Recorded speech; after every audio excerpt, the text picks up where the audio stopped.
오늘 베다니집 위한 헌신 예배를 드리는데요. 우리 교단에는 목회하시고 은퇴하신 목사님들 중에 오갈 데 없는, 주택이 없는 분들이 많이 계시잖아요. 목사님들은 저도 마찬가지. 은퇴하면 이제 살 집을 구해야 되는데 살 집을 구하지 못하시는 목사님들을 위해서 경기도 화성시에 가면 광명의 집이라고 하는 은퇴하신 남자 목사님들이 모여 사는 공동체가 있어요. 거기는 이제 남자 목사님들이 은퇴하시고 이제 오갈 데 없으신 목사님들이 거기에 이제 신청을 해서 이제 방이 비면 이제 들어가서 이제 사시는 집이 있죠. 또 여기 이제 일자산 안에 베다니 집이라고 우리 교단에서 여자 전도사님으로, 여자 목사님으로 평생 헌신하시고 나오셔서 오갈 데 없는 분들, 특히 이제 결혼을 하지 않고 미혼으로 쭉 목회하시다가 자식도 없고 그래서 이제 의지할 데 없는 분들이 모여서 사시는 데가 베다니 집입니다. 그래서 우리 총 여신도회에서, 전국 여신도회에서 이 베다니 집에 계시는 은퇴하신 여자 목사님들, 여자 전도사님들을 생활할 수 있도록 이렇게 돕기 위해서 이 1년에 한 번 베다니 집 헌신 예배를 전국 모든 교회가 드리고 헌금한 돈을 모아서 이제 그분들을 이제 모시고 또 이렇게 부양하고 그렇게 하고 있습니다. 매우 뜻있는 일이고 또 잘하는 일이라고 생각이 되어집니다. 사실 우리 한국 교회가 5만여 개가 있습니다. 5만여 개. 그런데 5만여 개 교회 중에 자립하는 교회는 70%가 안 됩니다. 대부분 다 미자립 교회예요. 대부분 다 미자립 교회입니다.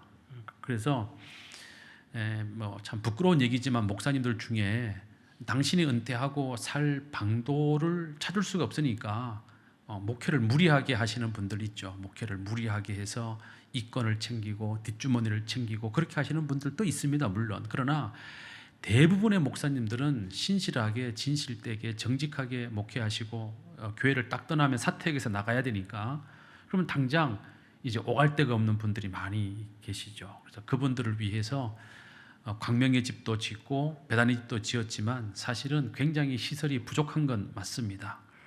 그래서 이게 이제 앞으로 한국 교회가 안게 될 큰 문제 중에 하나일 수가 있죠. 어쨌든 우리 교단은 이렇게 은퇴하신 목사님들에 대해서 관심을 가지고 이렇게 정성을 모으고 또 뜻을 모으는 것은 참 잘하는 일이다 싶습니다. 오늘 그래서 제가 헌신에 대해서 말씀을 드릴 거예요. 헌신에 대해서 먼저 얘기 하나 하겠습니다. 저 시골에서 아주 가난하게 자란 어떤 여자분이 계세요. 초등학교 겨우 졸업을 했습니다. 이게 옛날 얘기 아닙니다. 저희 시대 얘기입니다. 저희 시대. 저희 시대만 하더라도 초등학교 진학률 높지 않았습니다. 중학교 진학률 높지 않았습니다. 중학교 못 가는 애들이 반에 많았죠. 그래서 이제 이 여자분도 초등학교 겨우 졸업하고 집에서 이제 엄마 일 도우면서 이제 농사일 하고 이렇게 이제 살았는데 자기 친구들은 다 이제 면에 있는 중학교나 읍에 있는 중학교로 이제 유학을 가는데 자기는 중학교도 못 가고 총구석에서 맨날 엄마 따라다니면서 감자밭 메고 콩밭 메고 이러니까 너무너무 답답한 거예요. 나는 무조건 서울로 가야 되겠다. 서울로 가서 내가 돈을 벌어야 되겠다. 그렇게 생각을 하고 이 초등학교 졸업한 이 여자분이 이제 야반 도주를 한 거죠. 엄마 몰래 가출을 감행을 해가지고 무작정 서울로 올라왔습니다. 서울로 올라와가지고 살 데가 없잖아요. 일단 돈을 벌어야 먹고 살 수 있으니까 그래서 옛날에 구로동이나 성수동이나 이런 데 가면 봉제 공장이 많았어요. 봉제 공장. 맞아요, 틀려요.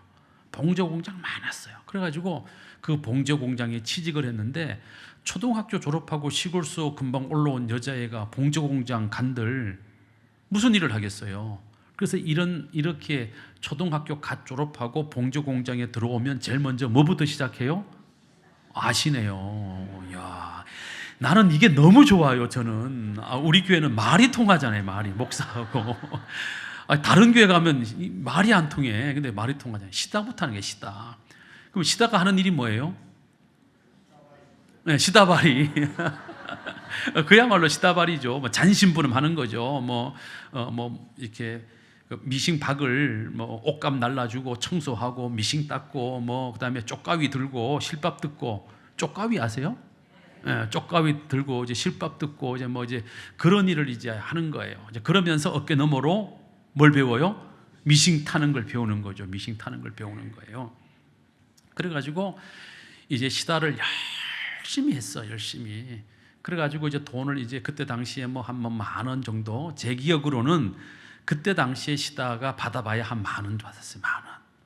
그러니까 그거 가지고 한 달 생활이 안 되잖아요. 그러니까 그 이제 시골서 올라온 그 자기와 비슷한 처지의 여자 아이들끼리 돈을 십시일반 내 가지고 조그마한 그 학고방, 조그마한 방 하나 얻어 가지고 막 5-6명이 거기서 같이 이제 자취를 하면서 이제 사는데, 아이 마음이 허전하잖아요. 그래서 이제 가까이에 보니까 큰 교회가 있는 거야. 십자가가 달려 있어요. 그래서 이제 그 교회를 나가기 시작을 했어요. 그 나가니까 막 거기에 막 자기와 비슷한 처지의 여공들이 막 득실한 거예요. 그래서 이제 마음의 위로도 없고, 또 거기 가니까 또 고향 사람들도 있고 하니까 위로가 됐겠죠. 그래서 열심히 교회도 다니고 또 공장에도 다니고 그렇게 하다 보니까 시간이 지나면서 시다에서 미싱사로, 또 미싱사에서 또 몇 년 하니까 반장으로 이렇게 올라가면서 월급도 좀 많아지고, 여럿이 같이 살던 집에서 이제 나와가지고 혼자 쓰는 방도 얻게 되고, 또 나이가 들었으니까 그래서 교회 가가지고 열심히 또 신앙생활 하다 보니까 또 저 시골에서 올라온 자기와 비슷한 처지의 남자 중에 예수 잘 믿고 일 열심히 하고 성실한 착한 남자 만나가지고 또 그 교회에서 뭐도 하고 결혼도 하고, 그래가지고 이제 살림이 시작이 되었습니다. 그래서 둘이서 이제 열심히 이제 버는 거죠. 공장 다니면서. 그래서 돈을 벌어가지고 이제 월세방에서 전세방에서 이제 조그마한 자기 집으로 이렇게 옮겨가면서 이제 돈을 점점점 모았는데, 뭐 애도 낳고 재산도 늘었습니다. 자기가 생각을 해봐도 신기한 거죠. 저 시골에 이름 없는 촌구석에서 배운 것도 없이 올라와가지고 내가 맨몸으로 올라왔는데, 세상에 하나님이 나에게 복을 주셔가지고 좋은 남편 만나게 하고 또 이쁜 자식들도 낳게 하고 또 세상에 배운 것 아무것도 없는데 그래도 내가 반장도 되고 월급도 오르고, 그래서 너무너무 감사해서 열심히 교회 나가가지고 하여튼 시간만 나면 교회 가서 기도하고 교회 가가지고 열심히 헌신하고 충성하고 봉사를 하기 시작을 했어요. 그러니까 그 교회 교인들이 전부 그 여자분을 보고, 그 집사님을 보고 칭찬이 자자해. 야, 저분은 참 대단한 분이다. 어떻게 그렇게 시골에서 올라와가지고 빈손 들고 올라와가지고 저렇게 일가를 이루고 좋은 남편 만나서 행복한 삶을 살고, 어쩌면 저렇게 교회에 헌신 충성 봉사하며 믿음의 본을 보일 수가 있나. 그래서 모든 사람들이 그 여자 집사님을 막 칭송을 합니다. 그런데 정작 이 집사님은 정작 자기 마음속에 나는 촌년이여 하는 자격지심이 있는 거예요. 나는 촌년이여, 나는 배운 것이 없어, 이게 있는 거예요. 그러던 어느 해 한 1,000명 가까이 모이는 그 엄청나게 큰 교회 총여신도 회장 선거가 있었어요. 오늘 우리 남신도처럼 총여신도 선거가 있었는데 이 집사님이 그 큰 교회 총여신도의 회장으로 딱 뽑혀버린 거예요. 할렐루야. 저 시골서 오신 분이 회장 됐다니까 왜 아멘들을 안 하셔요? 뭐 시골서 오면 뭐 회장하면 안 되나? 그러니까 그 교회 모든 여신도들이 이 여자 집사님을 존경한단 말이에요. 왜? 누가 봐도 훌륭해. 누가 봐도 그렇게 어려운 집에서 시골에서 혼자 올라와가지고 이렇게 훌륭하게 일가를 이뤘으니까 우리 교회 총여신도 회장하고도 남는 데서 뽑아줬단 말이에요. 얼마나 감사해요. 집에 와서 가만히 생각해 보니까 이건 진짜 너무너무 감사할 일인 거지. 그래서 다음날 새벽에 교회 가가지고 엎드려서 기도했어요. 하나님 아버지, 나 같은 촌년이 뭐라고 이 큰 교회 총여신도 회장 되게 해주셨습니까? 너무너무 감사합니다. 지금까지 우리 교회 총여신도 회장은 큰 부잣집 마나님들이나 아니면 대학 나온 여자들이나 아니면 돈 많은 남자 만나가지고 잘 사는 집에 여자들이 하는 게 총여신도 회장인데, 세상에 나같이 시골에서 올라온 아무것도 배운 것도 없고 초등학교 겨우 졸업한 이런 나같이 못난 것을, 이런 나같이 가난한 것을, 이런 나같이 못 배운 것을, 이런 나 같은 촌년을 하나님이 이 큰 교회 총회장 시켜주셨으니 하나님, 제가 있는 힘을 다해서 목숨을 다해서 내가 헌신하고 충성하고 봉사하겠습니다. 하나님, 돈이 필요하시면 제가 돈을 드리고, 몸이 필요하시면 몸을 드리고, 목숨이 필요하면 제 목숨까지라도 내가 드려서 우리 총여신도회를 잘 이끌고 나가겠습니다. 할렐루야. 그렇게 기도했다 이 말이에요. 내년도 총여신도회장도 그렇게 기도하시기를 바랍니다. 누군지는 모르겠지만 그렇게 기도를 했어요.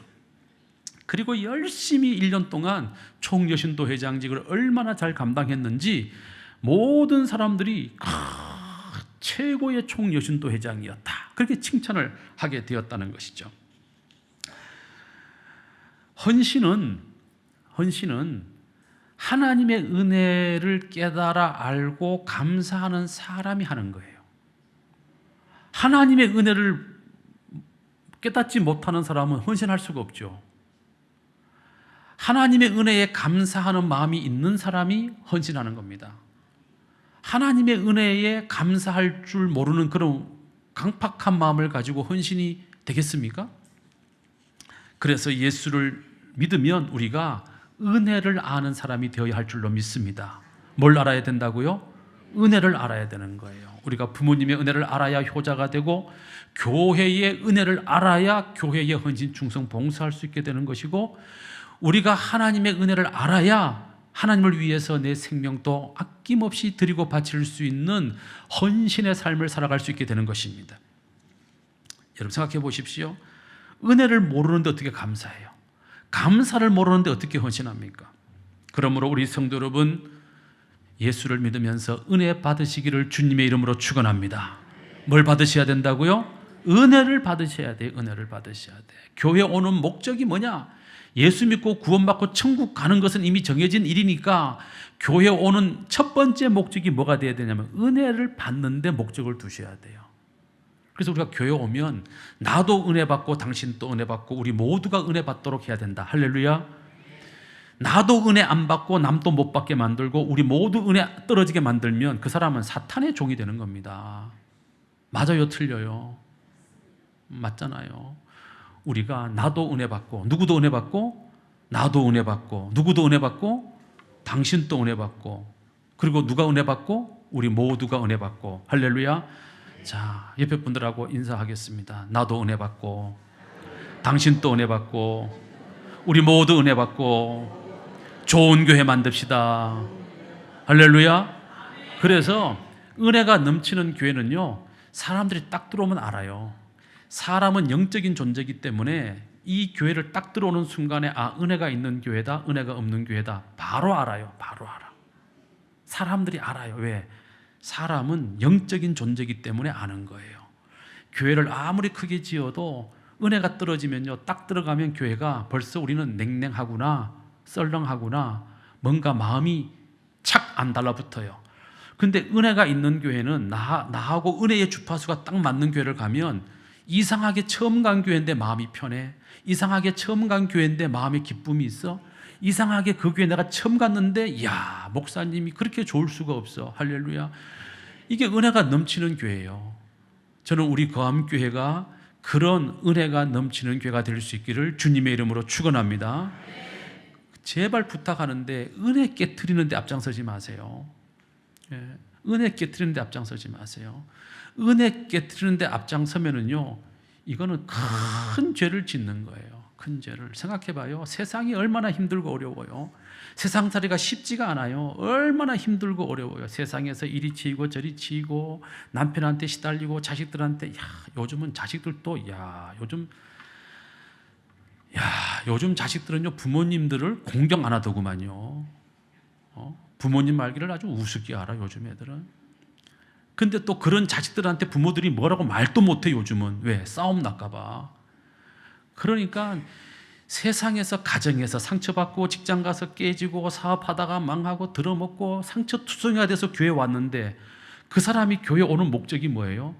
세상에서 시달리고 고통받고 괴로워하고 아파하고 상처받았던 그 영혼이 이 교회 오는 목적이 뭐예요? 위로받고. 누구한테?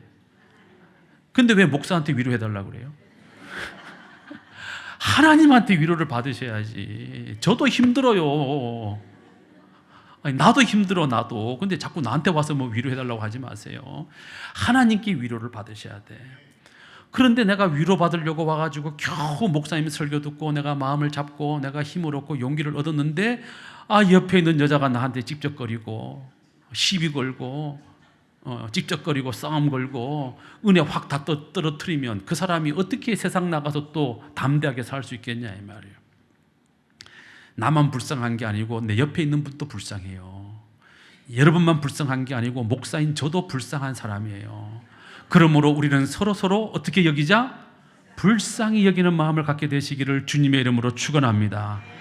옆에 분들하고 한 번 더 인사하겠습니다. 참 불쌍하게 생기셨습니다. 네.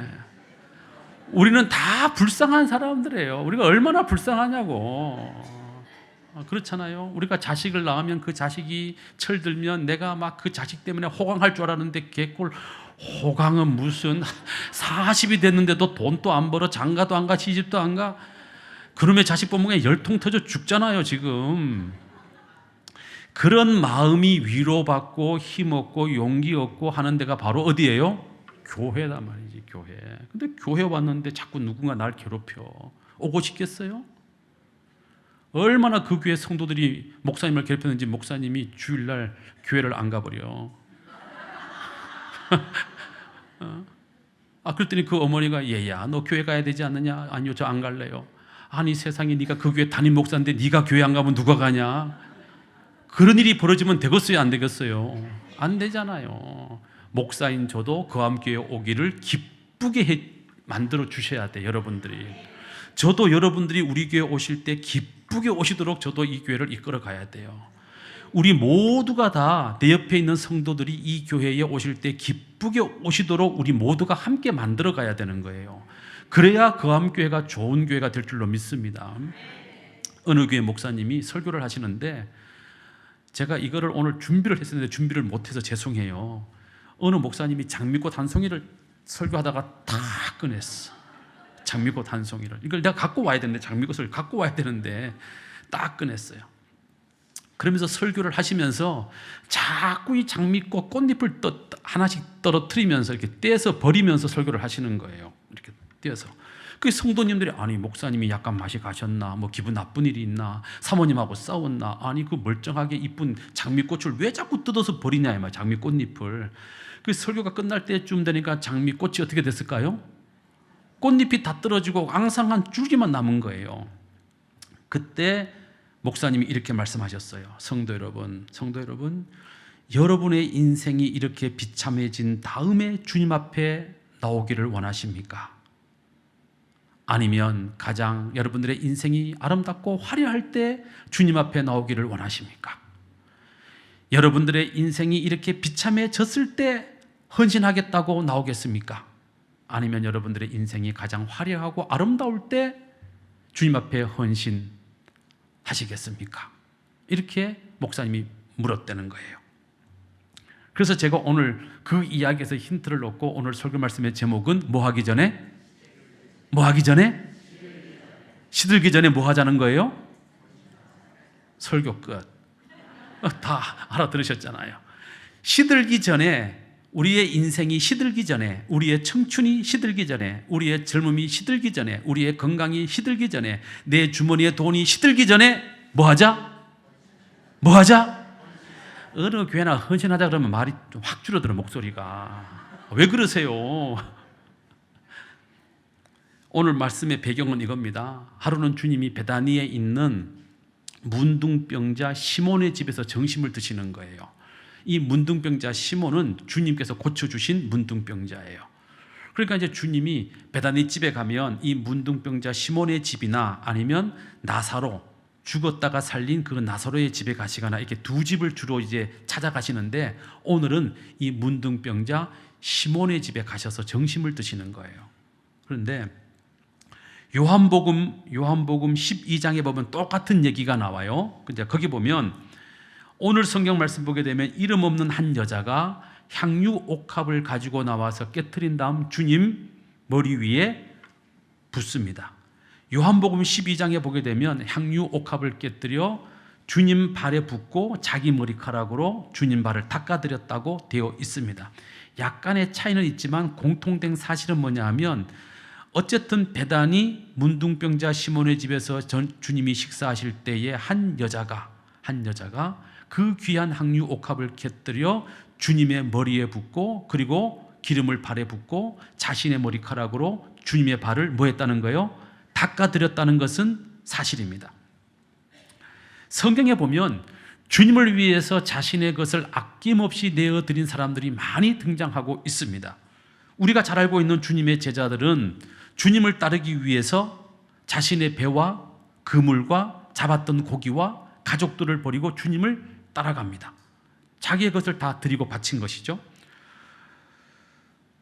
또 삭개오는 주님을 만난 이후에 자기가 토색한 것의 4배나 갚아주었습니다.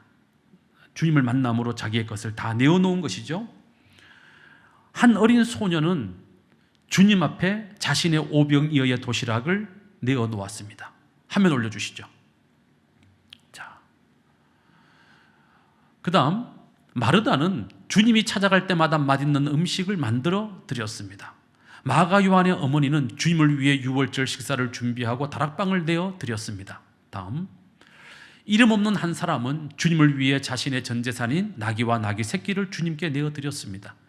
구레네 사람 시몬은 주님을 위해 자기의 몸을 들여 대신 십자가를 지고 갔습니다. 아리마대 사람 요셉은 십자가에서 죽으신 주님을 위해서 자기의 무덤을 내어 드렸습니다. 자, 이렇게 주님을 위해서 뭔가를 드리고 바친 아주 감동적인 사람들이 성경에는 많이 등장하고 있습니다. 이 사람들의 이야기를 우리가 읽을 때마다 들을 때마다 말씀을 통해서 우리가 이들의 헌신을 우리가 이야기를 들을 때마다 우리는 큰 감동을 받습니다.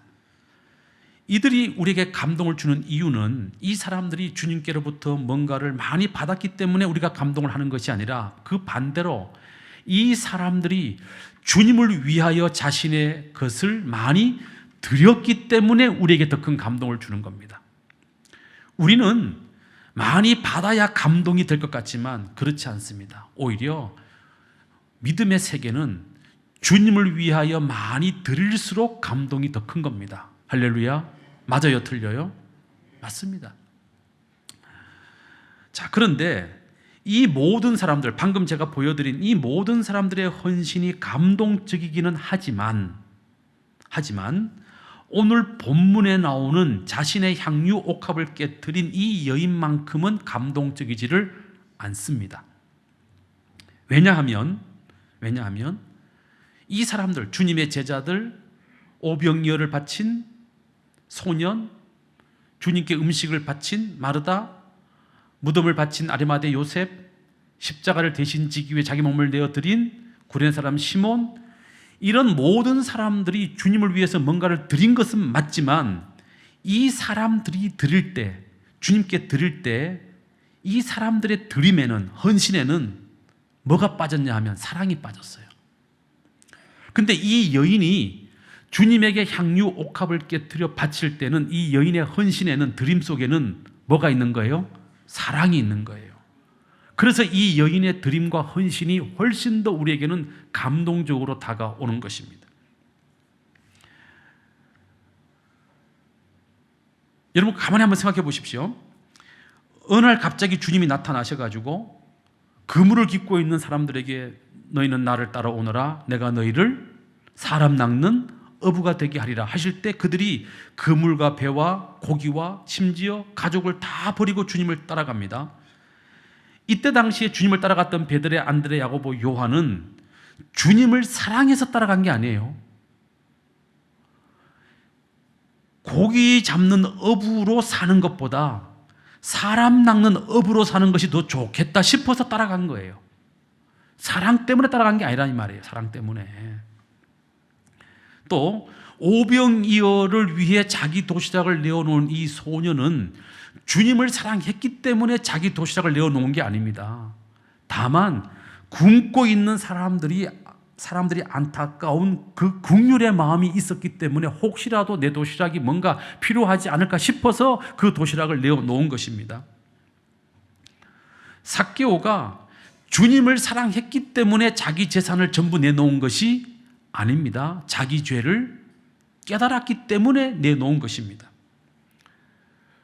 자기 다락방을 내어드린 마가 요한의 어머니나 나귀 새끼를 주님께 드린 그 나귀 새끼의 주인이나 무덤을 내어놓은 아리마대 사람 요셉이나 그들은 다 숨어 있었던 주님의 제자들로서 제자의 도리를 한 것입니다.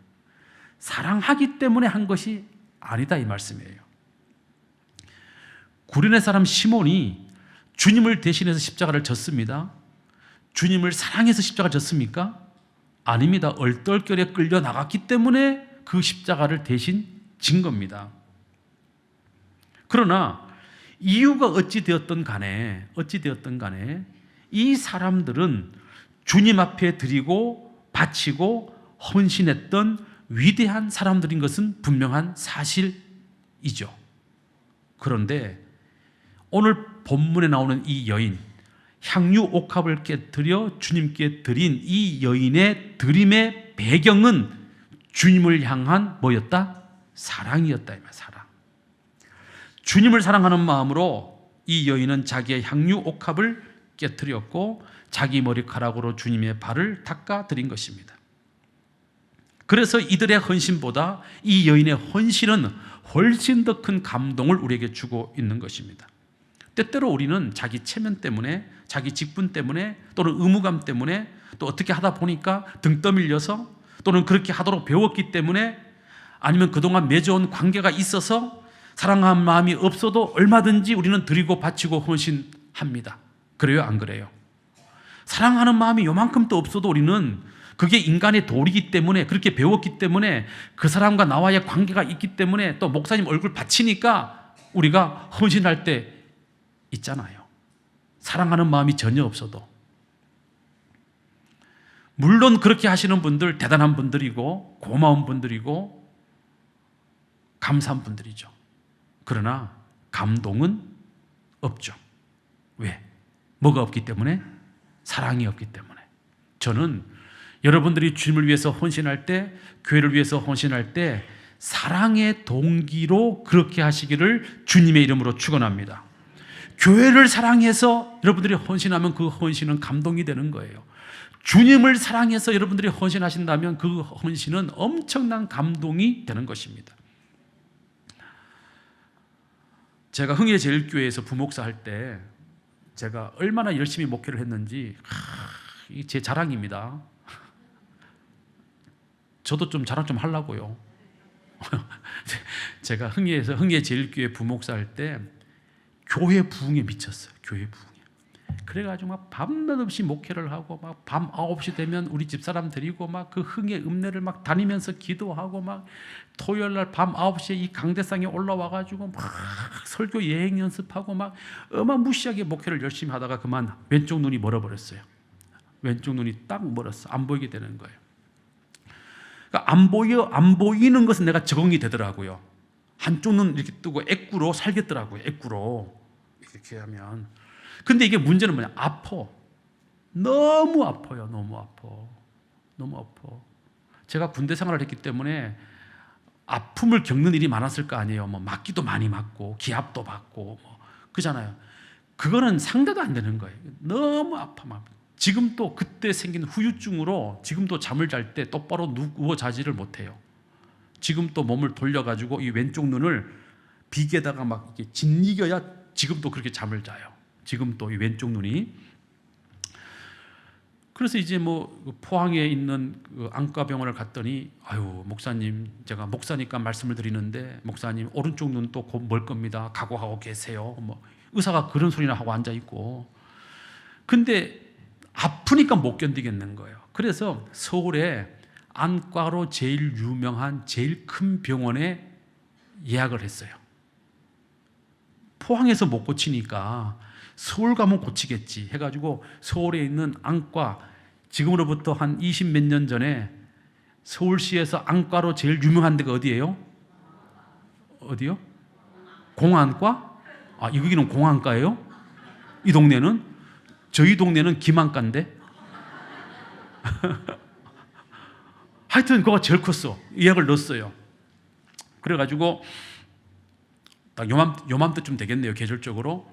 그 집에 있는데 그 교회에 오모 집사님이 계셨어요. 오모 집사님. 이분이 97년도에 뭐가 있었죠? IMF가 있었어요. 은행을 다니셨는데 회사에서 잘렸어. 40대, 그때 한 41~2살쯤 됐는데 잘렸어. 회사에서 잘렸어요. 그러니까 수입이 없는 분이에요. 수입이 없는 분. 근데 그 부인이 유치원 원장을 하면서 이제 월급을 받아가지고 이제 살림을 꾸려나가는 그런 집이었는데, 부목사가 왼쪽 눈이 안 보이고 아파가지고 서울에 이제 예약 걸어놓고 서울 갈 날 기다리고 있다는 소문이 이제 쫙 퍼졌어요, 그 교회에. 그 어느 날 집에 있는데 그 집사님이 포도 한 상자를 들고 왔어요. 포도 한 상자를 딱 들고 왔어요. 자기 직업도 없는 분이 포도도 아주 막 실한 걸로 한 상자를 딱 들고 오셨어요. 그래서 뭐 포도철이 되었으니까 맛있는 포도 좀 먹어보라고 주시는가 보다, 그렇게 생각을 하고 감사하는 마음으로 포도 상자를 받았어요. 근데 포도 상자를 열어보니까 그 안에 봉투가 있는 거예요. 봉투가 있어요. 그래서 봉투를 열어봤더니 거기에 50만 원이 들어있어요. 놀라지도 않으시죠, 여러분들? 20 몇 년 전에 50만 원이면은요, 큰 돈이에요. 작은 돈 아니에요. 그때 당시에 제가 흥해 제일교회에서 부목사로서 받는 사례비가 130만 원이었어요. 50만 원이면 큰 돈이잖아요. 50만 원이 들어있어요. 근데 그 50만 원이 편지지에 이렇게 싸져 있었어요. 편지지에. 그래서 편지지를 딱 열어보니까 거기에 그 오집사님이 쓴 편지가 있었어요. 편지가 있었어요. 그 편지에 이렇게 기록되어 있어요. 목사님 눈이 아프시다니 제 가슴이 더 아픕니다. 그 아픔을 견디다 못해 이제 병원까지 가신다는데 저는 목사님을 위해 해드린 것이 아무것도 없습니다. 부디 이 포도를 드시고 힘을 내시고 목사님 치료하시는데 부족하지만 저의 정성도 함께 쓰임 받기를 원합니다. 집사 오 땡땡. 이 편지를 읽는데 막 눈물이 막 쏟아지는 거예요. 왜 제가 울었을까요? 감동을 받았으니까. 뭐 때문에? 포도가 너무 좋아서? 봉투에 돈이 많이 들어서? 그 집사님의 뭐가 느껴지는 거예요? 사랑이 느껴지는 거예요. 그 집사님의 사랑이 느껴지는 거예요. 야, 이 집사님이 나를 정말 사랑해 주시는구나. 나이 차이로는 나하고 한 5살 정도밖에 차이가 안 나지만 이 집사님이 부목사인 나를 정말로 사랑하시는 거예요. 그 사랑이 확 느껴지는 거예요. 그래서 제가 그 편지를 받고 얼마나 울었는지 몰라요. 여러분, 드린다고 다 감동받는 것 아니에요. 준다고 다 감동받는 것 아닙니다. 우리가 드릴 때 뭐가 있어야 돼요? 사랑이 가야 돼요. 우리가 부모님한테 용돈 드릴 때 돈을 1,000만 원, 1억을 드려도요, 거기에 사랑이 없으면 부모님이 감동하지 않아요. 그런데 자식이 형편이 어려워서 10만 원을 가지고 와도 그 10만 원 속에 자식의 뭐가 담겨 있으면, 사랑이 담겨 있으면 부모님은 그걸로 만족하고 그걸로 감동을 받아요. 주님을 향한 우리의 헌신도 마찬가지라는 거예요. 우리가 의무관 때문에 헌신할 때 많잖아요. 목사기 때문에 할 때 많잖아요. 장로기 때문에 할 때 많잖아요. 권사기 때문에 우리가 헌신할 때 많잖아요. 그것 말고 정말로 내가 주님을 사랑해서 헌신할 때, 정말로 내가 이 교회를 사랑해서 이 교회를 위해서 뭔가를 드리고 바칠 때, 그때 주님이 감동을 받으신다 이 말이에요. 예수님 당시에 여자아이가 태어나면 그 여자아이의 부모님은 이 아이가 자라서 시집 갈 그날을 기대하면서 아주 작은 호리병을 하나 사요. 호리병. 요만해. 크지도 않아요. 한 요만한 호리병인데 목은 좁고 병은 볼록 나와 있는 이런 작은 호리병을 삽니다. 그리고 그 호리병에다가 아주 비싼 향유를 조금씩 사서 모으기 시작을 해요.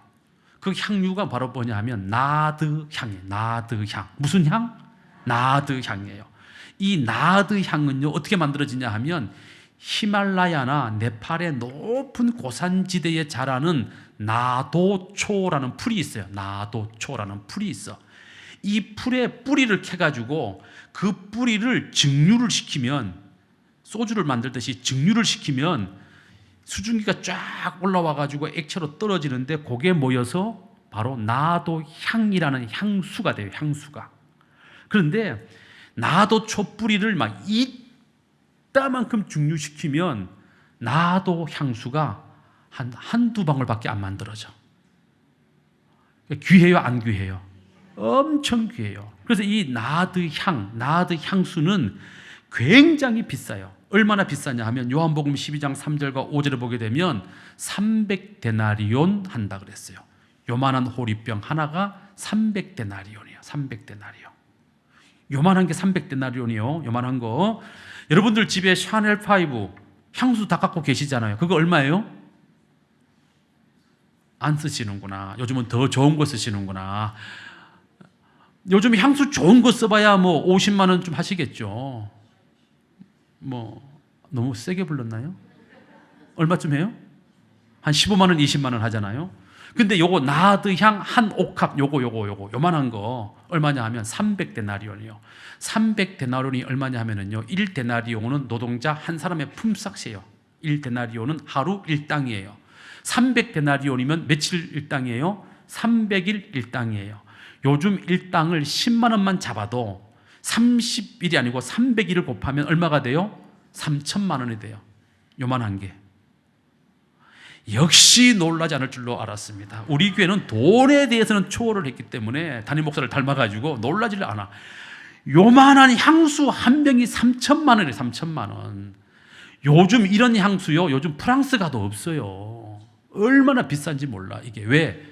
히말라야에서 채취를 해서 모아가지고 그것을 인도에 있는 항구로 내려보내면 인도에 있는 항구에서 배에 실어가지고 그것을 배에 실어가지고 인도양을 돌아가지고 예멘으로 올라와서 예멘에서 상륙시킨 다음에 거기서 대상들이 낙타에다 싣고 사우디 아라비아 반도를 가로질러 가지고 쫙 올라가야 이스라엘이 나온단 말이에요.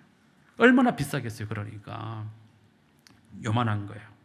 자, 이렇게 비싼 향유를 사서 모으는 이유는 뭐냐 하면 우리 딸이 결혼할 때 첫날 밤 이 향수를 사용하도록 하기 위해서 요 향유 옥합을 부모들이 혼수품의 하나로 만들어주는 거예요. 그러니까 우리 딸 가진 부모님들 3천만 원 혼수하는 거 아깝게 여기시면 안 돼. 2000년 전에도 3천만 원 혼수품이 갔다니까요.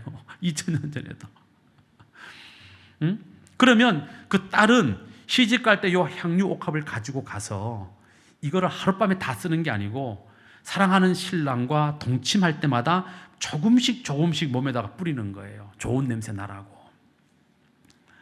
자, 그러면 신부가 될 아이, 여자아이가 자라면서 나도 언젠가는 내가 사랑하는 남편을 만나겠지. 그러면서 그 향유 옥합을 보면서 사랑하는 남자를 기대하고 고대하고 그 사랑하는 남자를 위해서, 신랑을 위해서 이 비싼 향유 옥합을 써야 되겠다는 마음을 가지고 자라게 되는 것이죠. 자, 그런데 그 비싼 향유 옥합을 이 여인은 지금 주님의 머리에 한 방울도 남기지 않고 다 부어버린 거예요. 평생 써야 될 향유 옥합을 한 방에 다 부어버린 거예요. 이것은 그만큼 이 여인이 주님을 뭐 했다는 걸 의미해요? 여러분, 사랑하면 아까워요, 안 아까워요? 아무것도 아깝지 않아. 사랑하면 뭐든지 다 줄 수 있어. 그래요, 안 그래요? 우리 부모님들 자식들에게 뭐 주는 거 아까워요, 안 아까워요? 안 아까워요. 그러니까 어떻게 해요? 다 줘. 다 줬는데도 또 주고 싶어가지고 또 이래. 이미 다 줬는데. 그래요, 안 그래요? 그렇잖아요. 우리 남편 여러분, 아내에게 여러분들이 벌어온 돈 주는 거 아까워요, 안 아까워요? 말씀들을 안 하시는 거 보니까 이 부부관계에 문제가 많아요, 지금. 아니, 남편이 아내를 사랑하면 자기가 벌어온 전부를 다 줘도 아깝지 않고 더 못 줘서 미안해요. 한 분만 아멘 하셔. 우리 권사님은 이제 땡 잡았어요. 그게 사랑이에요. 그게 사랑. 그게 고맙고 감사한 거 아니에요? 어떤 분이 이런 말을 했어요. 남편이 직장 그만두고 뒷방 노인이 되고 벽에다가 똥 바르고 살 때 그것을 뒤치다거리 할 수 있는 사람은 세상에 딱 한 사람밖에 없다. 누구? 아내밖에 없다. 엄마도 못해. 그거는 왜? 엄마가 이미 늙어가지고 못해. 아내밖에 못한다는 거. 그럼 아내가 그 더러운 일을 하는 이유가 뭐냐? 이유가 뭐예요? 불쌍해서 그냥 불쌍해서, 인간적으로 불쌍해서? 그거 아니라는 거예요. 이 남자가 30년 이상 젊은 날부터 자기를 위해서 얼마나 고생하며 살았는지를 이 아내가 나이가 들면서 알게 된다는 거예요. 그 은혜가 고마워서 나 같은 여자 만나서 가정을 이루고 그래도 남편 노릇하려고, 아버지 노릇하려고 자기 있는 힘껏 노력해서 자기가 번 모든 돈을 자기한테 갖다 준 그 남편의 그 사랑의 은혜가 깨달아져서, 그래서 남편이 똥을 발라도 그 똥을 치울 수 있는 사람이 된다는 거예요. 여러분, 사랑이 없으면 이렇게 할 수가 없잖아요. 평생 써야 될 향유 옥합을 한 방에 써버려. 이것은 주님이 나의 영원한 신랑이십니다. 비록 주님이 지금 십자가의 길을 가신다고 할지라도 나는 영원히 당신을 뭐 하겠습니다? 사랑하겠습니다. 이 마음이 이 향유 옥합 사건 속에 담겨져 있는 것입니다. 여러분, 뿐만 아니라 이 여인은 요한복음 12장에 보면 자기의 머리카락을 풀어서 주님의 발을 닦아드렸어요. 향유를 붓고 그 향유를 머리카락에 발라서 주님 발을 닦아드렸어. 여기서 마음속에 손을 드세요. 결혼하고 나서 나는 남편의 발을 닦아준 적이 있다. 마음의 손을 드세요. 마음의 손을. 없으셨다면 오늘 집에 가셔서 숙제, 우리 거암교회 여신도들은 오늘 집에 가시면 반드시 남편의 발을 뭐 해드리자? 씻어드리자. 한번 해봐요. 집에 가서. 아이고 목사님, 우리 신랑 발톱물 좀 있는데 우리 신랑 발 뒤꿈치가 갈라져가지고 엉망진창인데 그 더러운 걸 나보고 씻으라고요? 에휴, 나는 못해. 사랑이 식은 거예요. 사랑하면 할 수 있어. 여자에게 있어서 머리카락은 뭐예요? 자존심이야. 머리카락이 얼마나 소중해요, 여자들. 그죠? 그러니까 여자들은 머리카락으로 자기 자존심을 세워요. 막 훅가시 막 와. 머리카락의 높이가 곧 내 자존심의 높이야. 머리카락에 빠글빠글 이 볶는 이 빠글빠글한 이 곱슬거리는 정도가 내 자존심이라니까요. 그래서 여자들은 머리에 신경을 많이 써요. 신경을 많이 써. 그래서 머리카락을 미장원에 가가지고 싹 이렇게 스타일을 바꿨는데 남편이 못 알아주면 굉장히 섭섭해요. 근데 머리를 하고 왔는데 남편이 여보 당신 오늘 헤어스타일 바뀌었는데 너무너무 예뻐. 오드리 뭐 헵번보다 더 예뻐. 막 이러면 여자들은 막 날아갈 것 같은 거야. 머리카락이 그렇게 중요해요. 남자들은 상관없어. 뭐 남자들은 빨래비누로도 머리 감으니까. 응? 근데 여자들은 절대로 빨래비누로 머리 감아요, 안 감아요? 안 감아. 왜? 소중하기 때문에. 저는 지금도 세수비누로 감아요. 그냥 린스도 안 해. 근데 여자들은 그렇지 않아요. 그 귀한 머리카락을 가지고 발을 닦아드린다. 이것은 뭐의 표현이에요? 지극한 사랑의 표현이다. 지극한 사랑의 표현. 그래서 주님은 그 여인의 향유 옥합을 부었다, 비싼 것을 드렸다에 감동받는 게 아니라 그 여인의 뭐에 감동받고? 사랑의 감동을 받고 온 천하 어디에서든지 이 여인이 행한 일이 알려지게 될 날이 올 것이다 라고 말씀하신 거예요. 중요한 것은 뭐냐? 이제 결론. 중요한 것은 뭐냐 하면 이 여인은 자신의 젊음이 시들기 전에, 아름다움이 시들기 전에 그렇게 했다는 사실입니다. 제가 지금부터 할 얘기는 할까 말까 고민하다가 원고에는 썼어요. 썼다가 지웠어. 그런데 설교를 하면서 보니까 이걸 안 하면 은혜가 안 될 것 같아서 하니까 이해하고 들으세요. 생각해 보세요. 만약에 이 여인이 다 늙어가지고 할매가 돼가지고 주님 앞에 와가지고 얼마 남지도 않은 머리카락을 비녀를 싹 뽑아가지고 풀러가지고 다 늙은 할머니가 주님의 발을 닦아드렸다면 어땠을까요? 감동이 됐을까요? 아니면 깜짝 놀랐을까요? 저 같으면 무서웠을 것 같아요. 무서울 것 같아.